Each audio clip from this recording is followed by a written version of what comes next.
ఎందుకో ఈరోజు బిర్యానీ తినాలనిపించింది. ఎన్ని సార్లు తిన్నా బోర్ కొట్టని రెసిపీ ఏదైనా ఉందంటే అది బిర్యానీనే. ఇప్పుడు నా స్టైల్‌లో దమ్ బిర్యానీ ఎలా చేస్తానో మీరు కూడా చూసేయండి. మెయిన్‌గా బిర్యానీకి టేస్ట్ ఫ్రైడ్ ఆనియన్స్ తోటి వస్తుంది. కరెక్ట్‌గా వేయించుకోవాలి. లైట్ గోల్డెన్ కలర్ ఉన్నప్పుడే తీసేయాలి.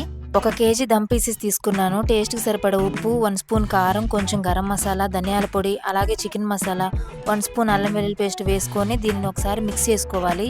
4, 5 పచ్చిమిర్చి బారుగా కట్ చేసుకొని వేసుకోవాలి. 1 కప్పు పెరుగు, అలాగే కొత్తిమీర, పుదీనా, సరిపడా ఫ్రైడ్ ఆనియన్స్, ఒక హాఫ్ కప్ ఆయిల్ పోసుకొని బాగా మిక్స్ చేసుకొని 1 అవర్ పక్కన పెట్టుకోవాలి. కేజీ చికెన్‌కి 3 గ్లాసులు బాస్మతి బియ్యం తీసుకుంటున్నాను. శుభ్రంగా కడిగి బిర్యానీ మసాలా, టేస్ట్‌కి తగ్గట్టు ఉప్పు వేసుకొని గ్యాస్ మీద పెట్టుకుందాం.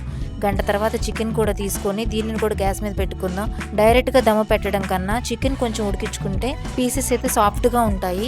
రైస్ 70% కుక్ చేసుకున్నాక చికెన్‌లోకి వేసుకోవాలి. దానిపైన ఫ్రైడ్ ఆనియన్స్, కొంచెం కొత్తిమీర, పుదీనా, ఫ్రై చేసుకున్న కాజు, 2 స్పూన్లు నెయ్యి, హాఫ్ గ్లాస్ వాటర్ కూడా వేసుకొని ప్లేట్ పెట్టుకోవాలి. సిల్వర్ ఫాయిల్ కానీ, పిండి కానీ మీకు అందుబాటులో ఏది ఉంటే అది పెట్టుకోవాలి. కింద ప్యాన్ పెట్టుకొని మధ్యలో గిన్నె పెట్టుకోవాలి.